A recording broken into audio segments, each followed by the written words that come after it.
Today, I bring a very special guest. One of my favorite professors at Howard, Dr. Richard Wright. His class really came. It happened for me at the right time, and I'm very grateful to have taken you as a professor.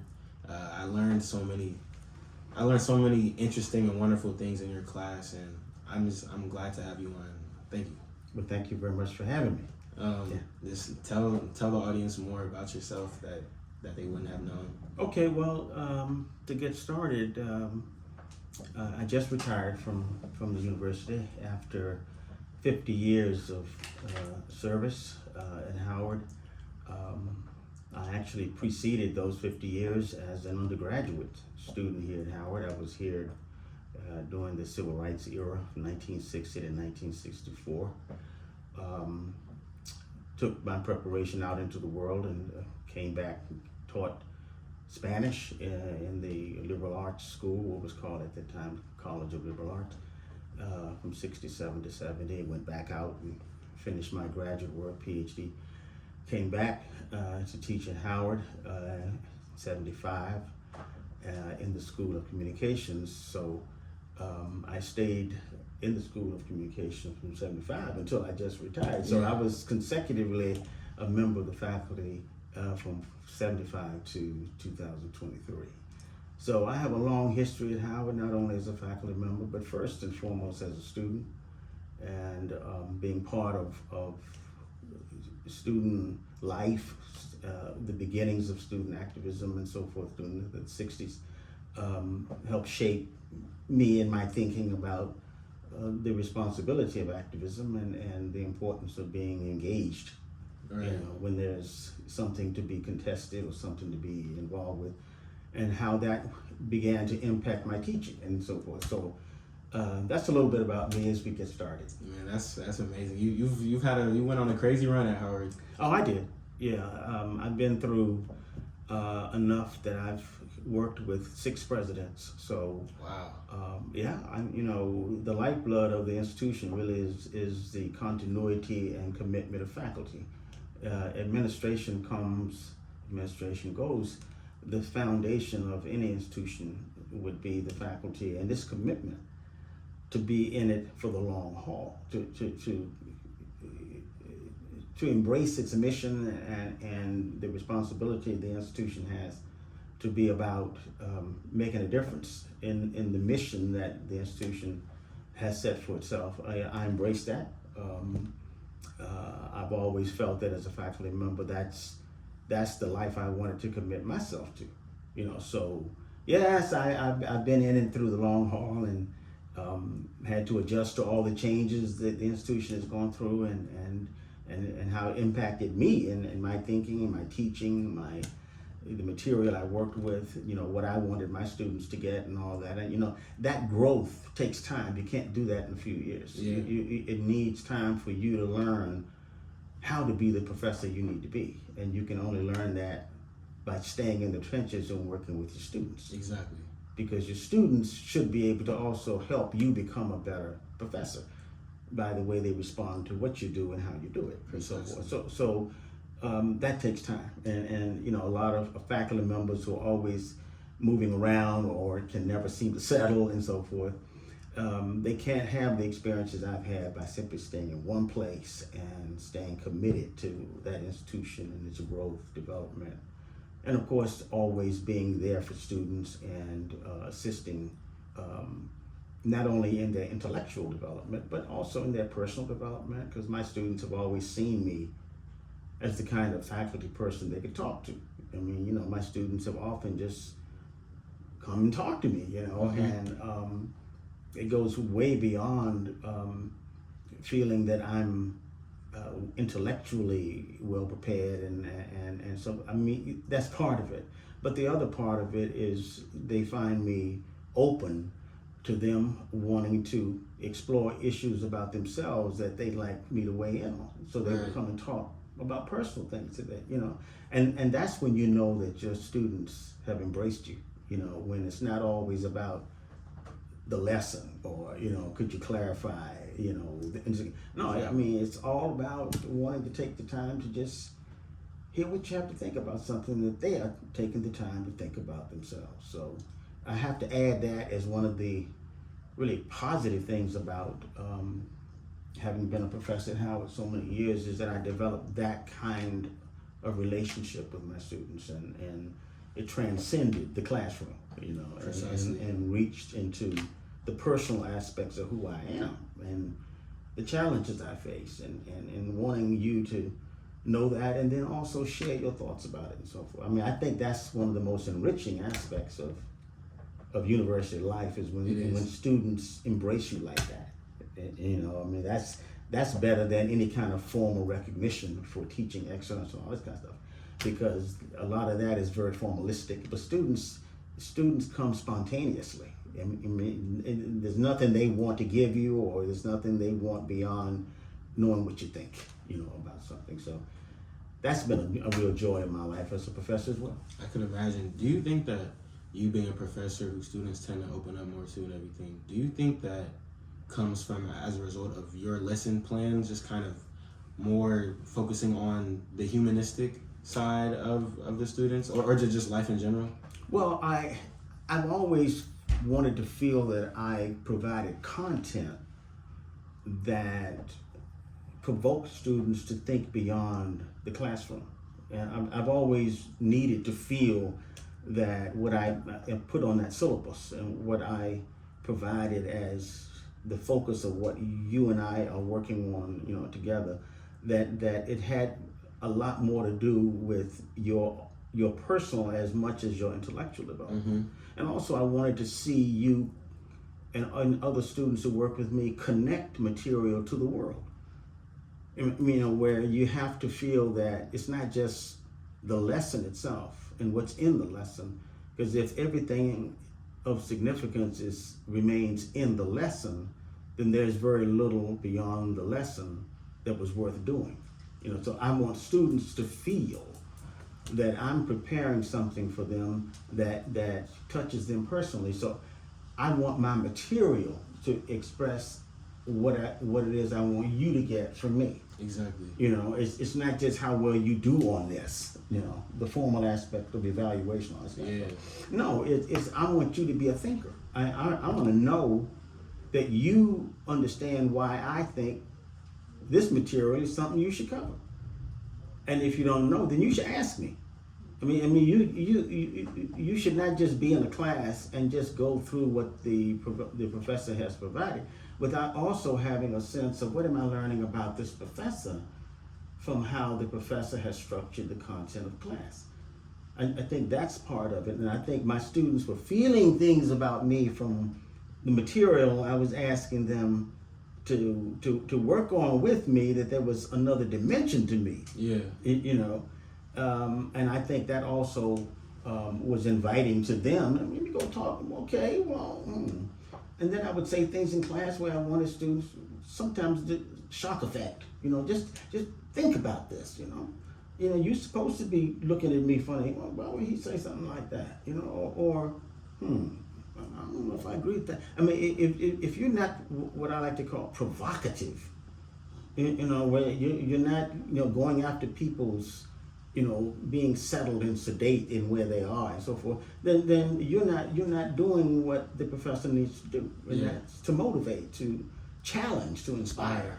I want to see if you're going to do some thinking about this. And what is that? Because that's how I grow too as a professor. Exactly. It's through my students.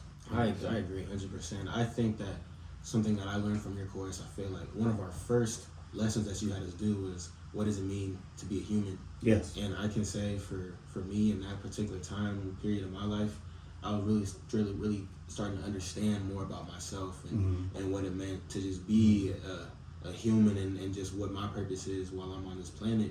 And I think that the course was advanced public speaking. Yeah. And I feel like one of the biggest tenets of public speaking is actually feeling it yourself and actually being confident about what you're saying. And I think that when you have a great understanding of your overall purpose and why you're speaking to this crowd, it makes public speaking so much easier. It does. It took me pretty much a whole career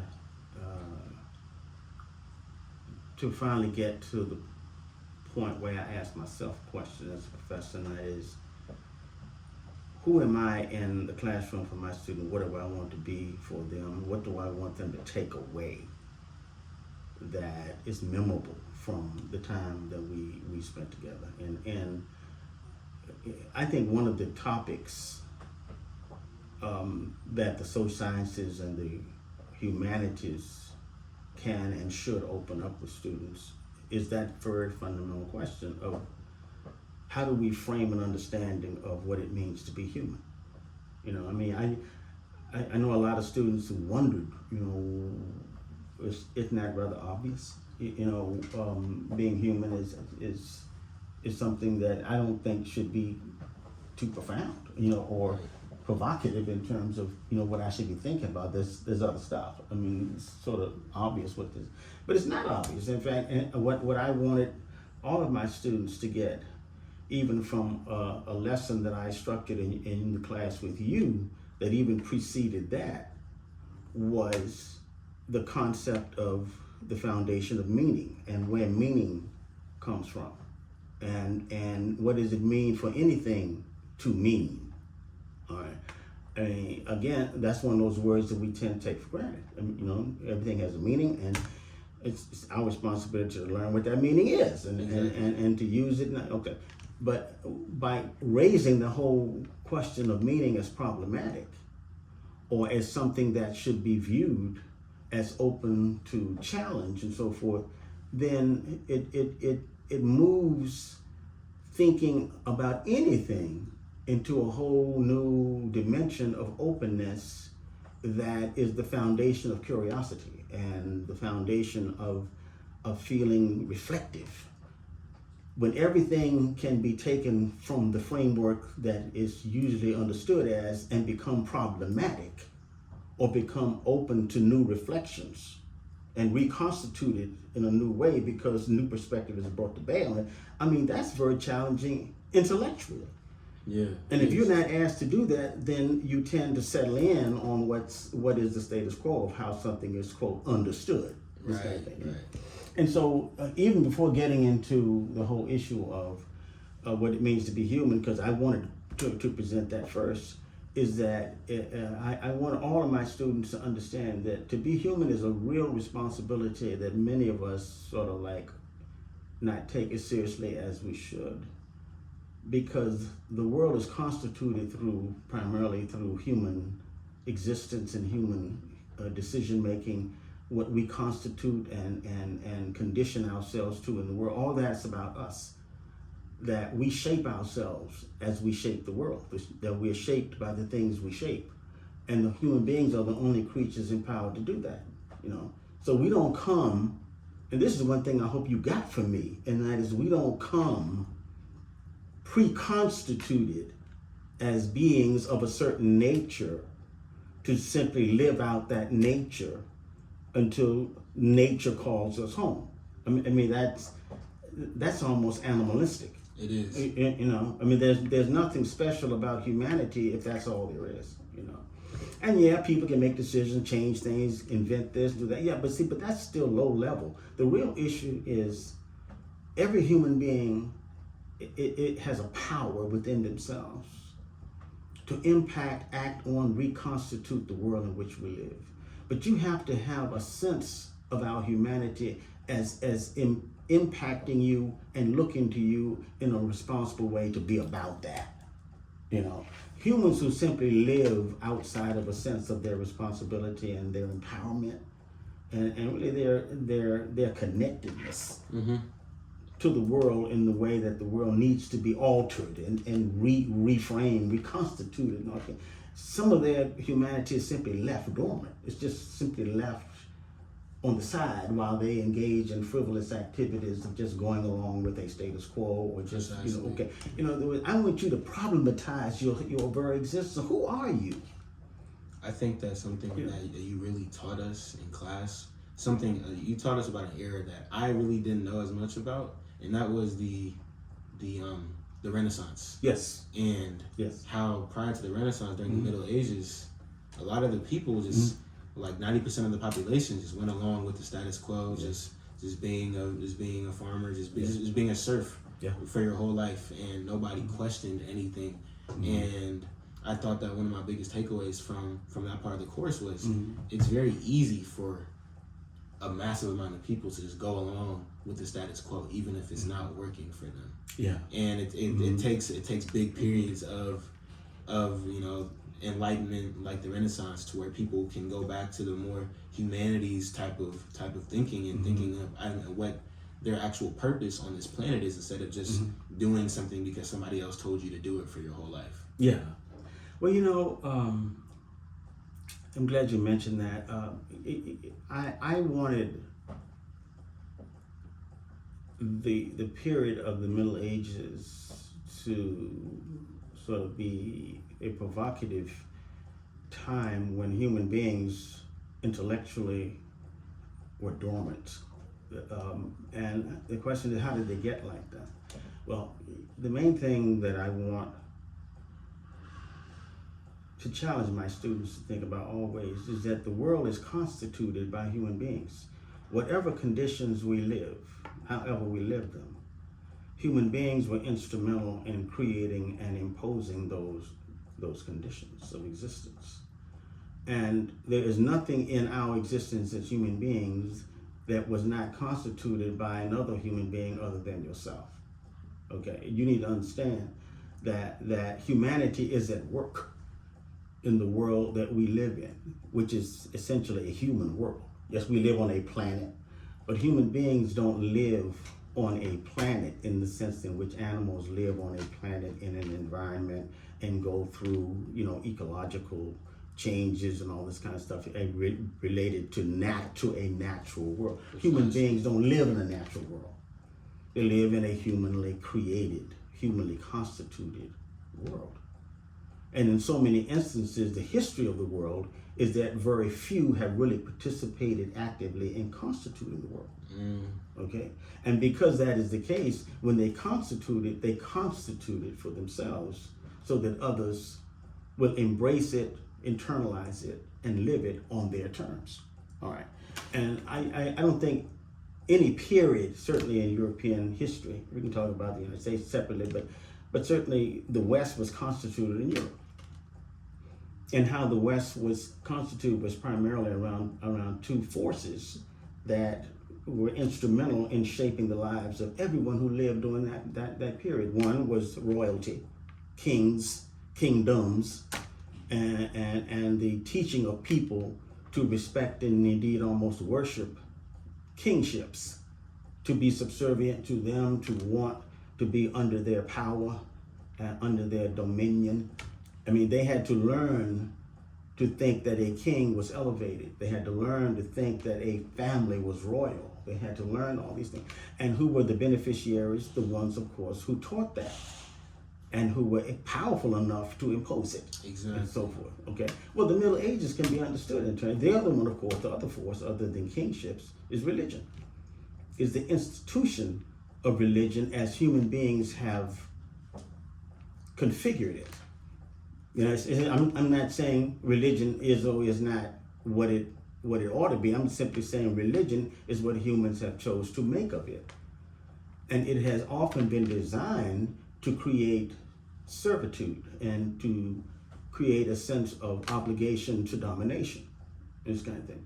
And in the Middle Ages, we have a perfect example of both.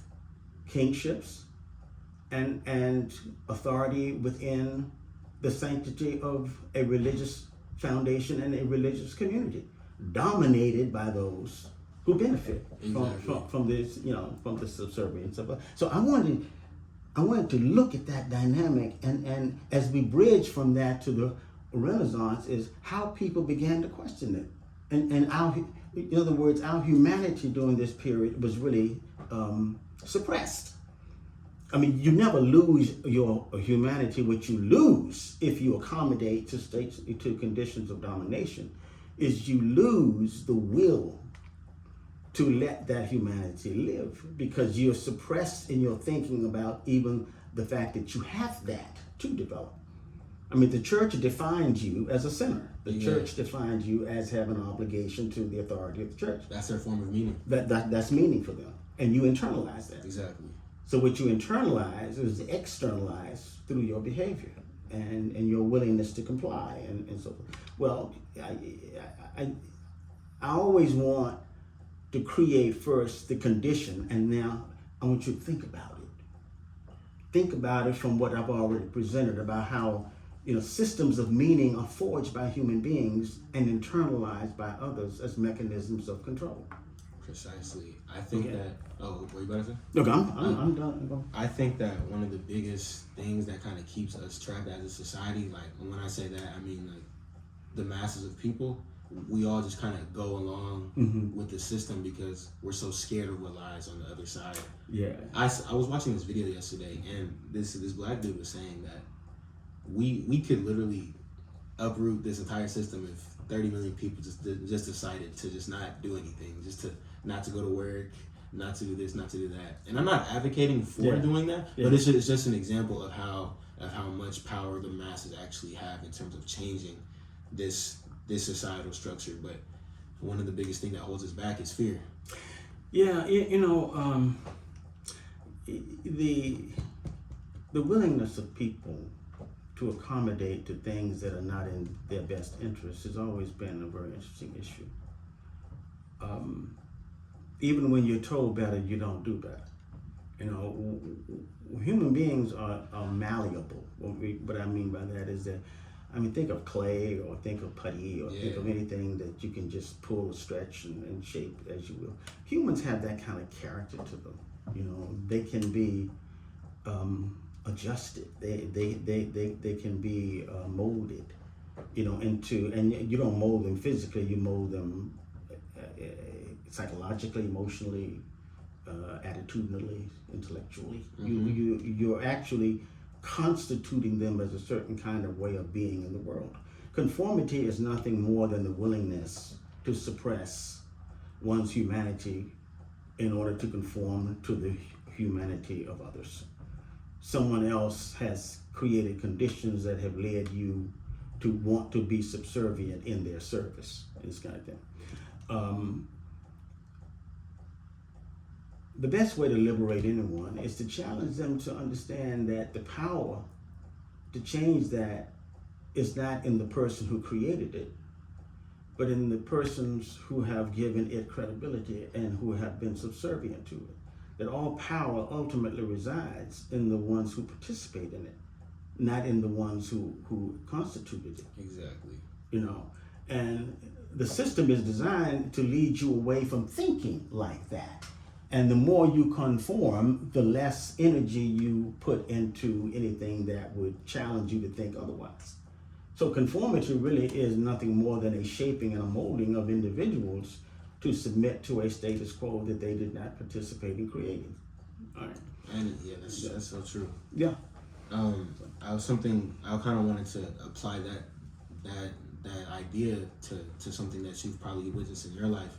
It made me think of when you were coming up in the 1950s and 60s, there was the whole push against communism and everything like that. Even though they didn't really know, a lot of people didn't really know what communism actually was. They just saw it as the idea of the Soviet Union. Yes. Yeah. Yeah, well, that gets us back into language. Yeah. Because the most powerful force in controlling anyone is the language that they subscribe to. And meaning, as we talked about earlier, meaning is really not in things, it's imposed on things, and whatever was going on at that time in the political arena, in the world of world power, in the world of hierarchy and the push for domination around the world and so forth, between the East and West, and between the United States, Russia, and China, all of that stuff, really has to do with the careful and selective use of certain words and putting on those words certain meanings that must be internalized in order for you to come to a relationship with those words and to what those words represent, that you also see as a threat to yourself. Although people never met a communist, never had a conversation with someone called a communist, much less did they have a conversation with someone called a capitalist. But they knew to internalize the negativity associated with it. It was a devil term. I mean, it was a term of condemnation. A blacklist term. Yeah, it's a blacklist term. So that's the most powerful aspect of our humanity, is the extent to which we allow language to be our master, to construct and constrain the character of how we think. So we're not reacting to the person. We're not reacting to experiences we've had with the person. We're reacting first and foremost to a meaning complex that is either in favor of or totally in opposition to. And that's what shapes and molds us. And we don't do the critical thinking to think about that. We don't. We don't try to find the further facts about anything. Even like back then, you didn't have the internet and all the resources that we have today. And even today, people still don't do that. People still don't do the further research to find something. If they see something that looks that's kind of surprising, people just go along with it and don't question it or anything. Yeah, that's one of the sad aspects of where we are today, because the internet is probably the single most powerful piece of technology, but more than that, it's one of the most powerful extensions of human intellect that has ever been created. It opens up the whole universe of knowledge to you. There's nothing that's not in some way available through it. But in a certain sense, it's also overwhelming in the sheer volume of what it offers. So it's interesting that instead of seeing all of it as an open system of intellectual possibility and something that I can just find and challenge no, people tend to go to certain sections of it and settle into that. Right. Okay, people still see it as something they can connect to and grow from, but they restrict the range of what it offers, and they commit too quickly to a certain